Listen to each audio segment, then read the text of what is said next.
Okay, దేవుని శక్తిని ఆశ్రయించని వారి గురించి ఒక్కోసారి చెప్దామని నేను ఆశపడుతున్నా. దేవుని శక్తిని ఆశ్రయించని వారు అంటే దేవుని శక్తి తెలియని వారు ఎట్లా ఉంటారు తెలుసా? ఫస్ట్ మొట్టమొదటిగా వారు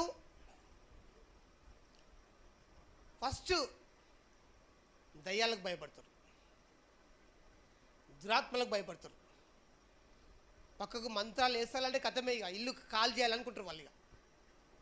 ఇక్కడ వద్దు, కొంటే మనం బతకం, ఇక ఇల్లు కాల్ చేసి పెట్టే మూట అన్నీ చదువుకొని వేరే దగ్గర పోదాంపా అని అనుకుంటారు.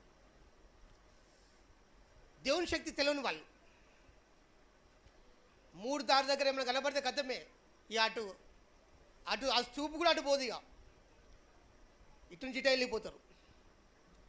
4 దగ్గర కొబ్బరికాయలు తీసిపోస్తారు కదా, కోడిగుడ్లు తీసిపోతారు కదా, కథమే, ఇక వీళ్ళకి వణుకే